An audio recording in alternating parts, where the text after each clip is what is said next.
Okay, I know I'm a little late with this one, but better late than never, right? So in this video, we're gonna see how the Galaxy A50s fared in our time with it. Hey guys, Ash here from C4eTech, and if you do end up liking what you see in this video, please subscribe to C4eTech, ring that bell too. Well, let's now go ahead, get started with the review.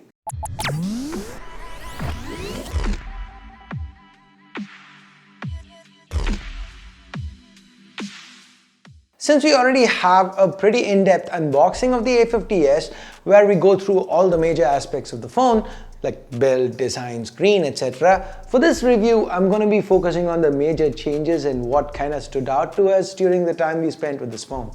So the first thing that we actually noticed with the A50s is the design change to the back of the phone.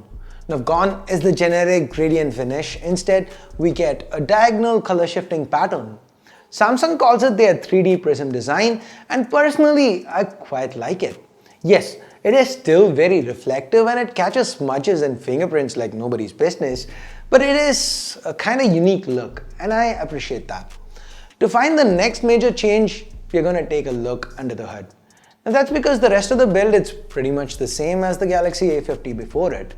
From the plastic back to the 6.4-inch Full HD Plus AMOLED panel up front, nothing much has really changed. Not that it needs to, since the AMOLED display in here, it looks vivid, and watching videos on Netflix or Amazon Prime, it was a good experience on the Galaxy A50 and it continues being a good experience here on the A50s too. And by the way, if you were wondering, yes, Samsung does have Wideband L1 certification, so we did end up streaming HD videos from these services. Now coming back to the changes, we have a new chip here, the Exynos 9611. Now, I wouldn't really call this a major upgrade. It doesn't provide a huge performance boost or anything, since the Galaxy A50, it already had the Exynos 9610. Nevertheless, when it comes to day-to-day tasks, the A50s, it performs quite well. For the most part, it had very little trouble handling One UI. There were a few minor stutters here and there when there were a few too many notifications or a lot of apps were open at the same time, but for day-to-day usage, it was reasonably good, I'd say. The gaming performance, well, that was the one part that surprised me, and not really in a good way. PUBG seemed to have lower frame rates than what I actually experienced with the A50. That was super weird. It was probably an optimization issue, but I feel that's something worth mentioning. Anyway, the Mali G72 MP3 GPU here, it isn't something I'd recommend for gaming. So if gaming is priority, you could probably look at something else. Now, while we're talking performance, I do feel the need to mention we do get a dedicated micro SD card slot here, along with 128 gigs of onboard storage, 4 or 6 gigs of RAM. Now for the final big change, it's gotta be the cameras. We now have a 48 megapixel primary sensor here, and right out of the bat, in auto mode under normal daylight, it takes some crisp, well-detailed shots. As you can see here, the colors are on point, dynamic range is good too. Here are a few more samples.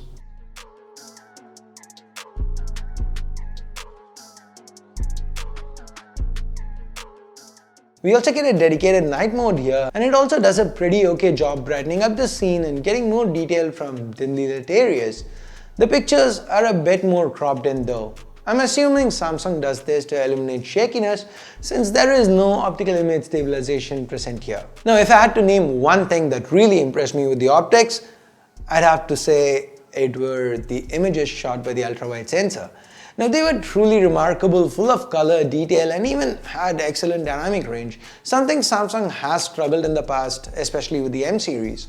We also get a 5 megapixel depth sensor in here, and as you can see with these live focus shots, the edge reduction is on point, and like with most Samsung phones, you can dial in the background blur to your own satisfaction. Coming to the 32 megapixel selfie camera, we really like the images that it took. We can shoot full 32 megapixel shots, and zooming in, the detail levels are pretty decent. The skin tones, they look good, but there is no HDR in this mode. However, the background isn't blown out, which means we can actually use the full resolution images from the selfie snapper. The portrait mode shots though, they are taken at 8 megapixels, but there is not a huge drop in terms of sharpness. There are a few effects that Samsung provides here, and they seem to add a bit of fun and a bit of life to the selfies. When it comes to videos, we have 4K capture, and even here I was impressed with the colors and the dynamic range. The blues and greens, they really looked punchy, and as far as detail levels go, they were acceptable. Now we do have EIS on board, but for that we'd have to lower the resolution. Samsung has included their flagship Super Steady option here, and there is quite a bit of crop in. The edges have that jelly effect due to the intense software stabilization going on. But overall, I'm happy with the camera results considering the price range. So now that we've talked about the major changes, a quick look at the small changes, or well, upgrades in this case. We have One UI 1.5 here that runs on top of Android 9 Pie. Most of the features here are things we are familiar with, so I'm not gonna delve too much into that.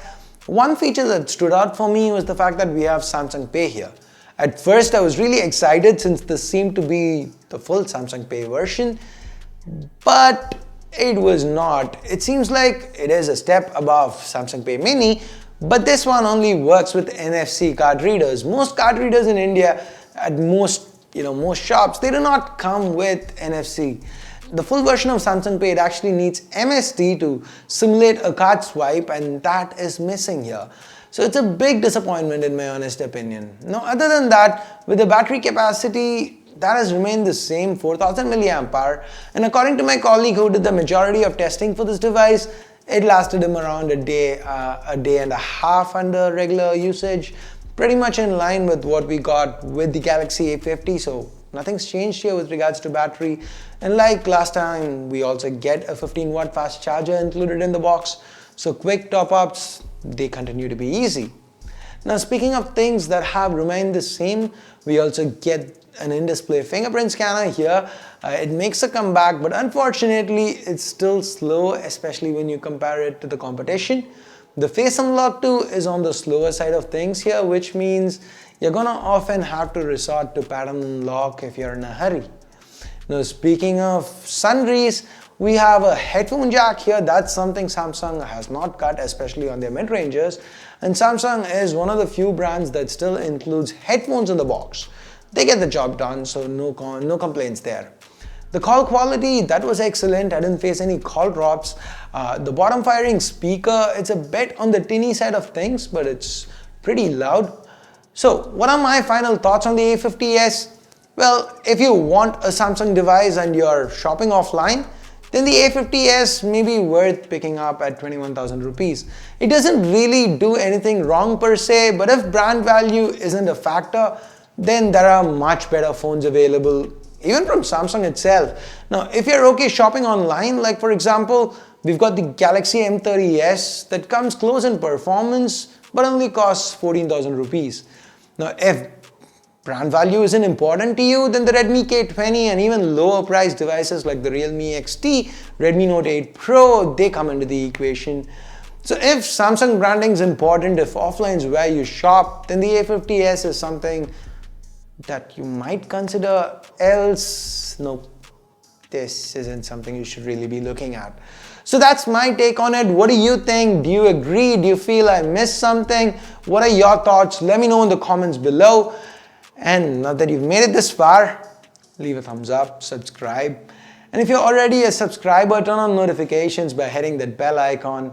And have you seen either of these videos? I think they should be interesting. Do check them out if you haven't.